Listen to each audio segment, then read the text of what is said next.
Hello guys, how y'all doing? First of all, I'm going to give thanks for people who have helped me doing this video, which is no one, cause I'm a strong independent woman. I hold my own camera. I have something to discuss here today. Grab your snacks, or probably some ice cream, cause you're about to spend 15 minutes of your life watching my video. Just kidding, it's worth the while. Enjoy. So, in case you're wondering what the topic is, I'm gonna put it this way. Do you have a bucket list? For those who do, I assume you know what you're doing. For those who don't, no, it is not a list of buckets, as in buckets. But a bucket list is like a to-do list about life. Formally, it's defined as a number of experiences or achievements that someone wants to accomplish about life in a lifetime, also before they die. So what's in a bucket list? You might want to visit your dream destinations, like Disneyland or skydiving, or I don't know, just some dream destinations, some kind of place that you want to go to. You might want to throw a Halloween party, you might want to go road trips with your friends to the countryside, you want to get married and have 2 kids, or 3 or 4, or go fishing, scuba dive. I've snorkeled but never scuba dived. Scuba dive? Scuba dive. Scuba dove? Scuba dive. Whatever. Go apple picking. Watch the sunrise. And blah blah blah. Got the picture? Okay, so the point here is, although I'm sure that most of you guys don't even have your own bucket list, or you don't write things you want to do in your life, I'm sure we all have something we want to do in our life before we die, right? I mean, what's the point of life if you have no goals, right? What are you living for? What are you living for? But as you know, time doesn't really negotiate with you, All you got is now. I know that most of you are still in college, and so am I, and it's like we have our obligations that we need to obey, trying to balance education and probably work, as you step into adulthood. But there are years to get to your dreams, aren't there? Perhaps we'll be able to accomplish them tomorrow, or next week, or next year, or years from now, or maybe even 20 years from now, who knows? But if it's in your bucket list, once you do anything to get it, I bet you do. So imagine yourself in like 30 or 40 years from now. So I'm guessing we're all about 19. So 19 plus 40, you're 59. You're old. Science says that you're considered old if you have reached that age where you are 55 years old or over. Well, here's the thing. Do you ever think about what you want to do when you get old? Like, what if your check boxes in your bucket list aren't completed yet? You still have the urge to complete them, but you're too old to do so? I mean, like the physical stuff you want to do, you can't just do it anymore because you're too old or you're too weak to go physical. Like, you don't have enough muscles, like too weak to walk, too tired to move. I'm here to give you some ideas just in case. Life is way too precious to be wasted, for it has too much beauty in it. You have too little time to explore, so you might as well take every chance, every opportunity, even risk, to enjoy life, to live life to the fullest. Imagine yourself being 50 or 60.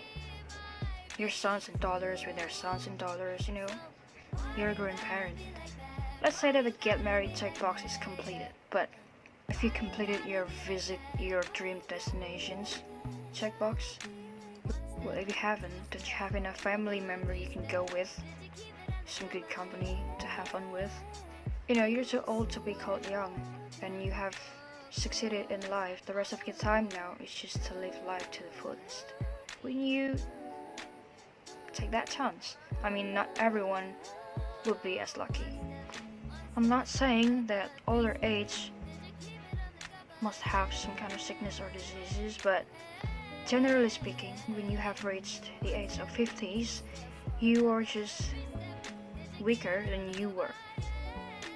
I mean, you're not young anymore, you're not 17, you're not 18, you can You can jump on trampolines and not crack your bones, something like that. I mean, life happens.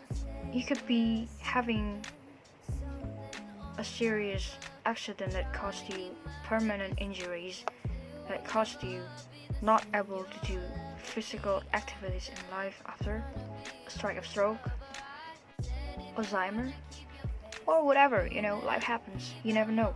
Just imagine if life gives you that sour yogurt, but you still haven't completed your lists. Wouldn't you disappoint yourself? Think about that. So, what are you gonna do? Where do you wanna go? Who do you wanna meet? What comes in your mind when you are asked of these questions? Is it like going to the Blue Beach in Puerto Rico?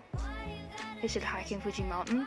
Is it spending cash in casinos? Is it chilling in the corner coffee shop in Paris? Reading terrible books? Tea on a fine evening with your granddaughters or grandsons? Sure, it all depends on how strong you are physically, but just in case, do you have any ideas? Because if you don't, I'll give you some.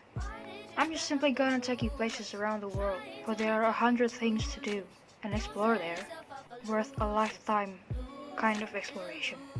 Okay, so when you hear the word Germany, what pops up in your mind? I mean, Germany is so full of the past, full of history. Do you know that Berlin, Germany, has so many borders, so that if you want to get to Berlin, you have to get past through those borders. There were many, but now there is only one left that remains, and it's called the Brandenburg Gate.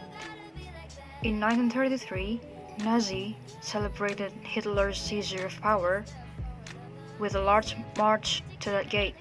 But during World War II, this gate was ruined. But in 1989, the Berlin Wall that separated West Berlin and East Berlin were torn down, and Germany finally was united in one. Brandenburg Gate is now a symbol of freedom, peace, and unity. It's located in the western part of the center city of Berlin, Germany. It was rebuilt after the ruin, and it is now one of those Germany historical sites open for tourists. But you might be wondering, why would you want to go to a historical place? I'm sure it doesn't occur to you, why? But let's explore. I think it's a really good idea to visit historical sites. Why? Well, because it holds so many legendary stories. World War, Hitler. We go to school and we are taught about that stuff, right? I mean, it's impossible that we don't know about that stuff. I asked someone who's been to Germany, and she said that once she took her grandma to the Brandenburg Gate. She said that her grandma loved history. She was too weak, so she went there in a wheelchair. But because it's a whole wide open area there, she could enjoy being in a wheelchair and still enjoying the historical feeling you feel there, as if you're being brought back a few centuries back, like you are in the story, you are being the history itself. It's just something about history, the story, the art, the philosophy, everything. The Brandenburg Gate now is the center of activities in Germany, like New Year's Eve parties or live concerts, street music, or even horse-drawn carriages. Don't you want it? The feeling of being brought back, to feel things you weren't exactly privileged to have.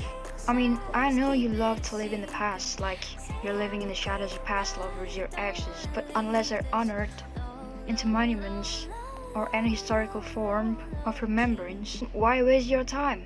Wouldn't it better to spend your time for higher quality of past and history? Okay, why am I talking about love? Or you can go to Spain if you're not really keen on historical places. Spain is identical to weird, bizarre festivals, many of them. Also, its traditions. Spain keep their traditions alive. This country is just so full of cultures. If you're going to Spain, you might as well be having a cultural trip.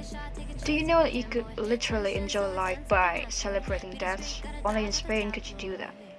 The Fiesta de Santa Marta de Libertame, or the Near-Death Experience Festival, isn't about religious culture that works like this.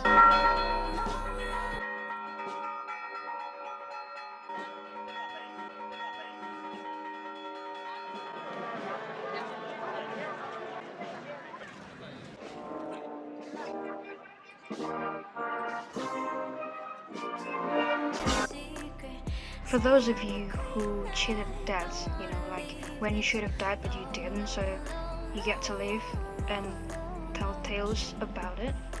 You will climb into a coffin, and some particular people or, you know, relatives, if you're natively from Germany, they will carry your coffin around the blocks or the streets until you get to the cemetery of the Santa Marta. Okay, wait a minute. I'm going to remind you that no, you're not dead here. You're alive. You're just lying in a coffin and they carry you to the cemetery. It sounds creepy, right? But it's really not creepy at all. You're just basically playing pretend that you're dead. You will be taken to the cemetery of Church of Santa Marta, in which the pilgrims pray to Santa Marta's statue, saying, "Virgin Santa Marta, Star of the North, we bring you those who saw death." It's a symbol of giving thanks to Santa Marta for saving their lives. Later on, they will leave some money on that statue as a gift to Santa Marta. I know you must be thinking, what a weird way to spend your vacation, right? But isn't life too beautiful and too big to be spent on basic common things? Yo, that'd be super duper boring. Even this bizarre festival has so much life. This festival ends as most Spanish festivals do, with a lot of food, like Galician-style boiled paprika sprinkled octopus on a wooden plate, drinks like local Albarino wine, music, religious icons and trinket stalls, and even fireworks displays. Fireworks displays, hello, it's even merrier than your birthday party. What a feast, right? Despite the religious symbolisms and all that, this is actually just a huge excuse to hold such a party together around with your families and friends. So it's not just about the traditions. It's not about the sacred traditions to pray to Santa Marta, to the cemetery or the church, or being in a coffin and all that. You know, it's so beautiful. It's so merry. You couldn't possibly ask for more, right? Okay, so now I'm taking you to Finland. What's so interesting about Finland? It doesn't really sound like a country, like a big country. You can't imagine big cities in Finland, right? Well, because it's not that kind of country. It's the magical, mythical Lapland. It's the closest real thing to Winter Wonderland. Do you know what Winter Wonderland is? Show the internet.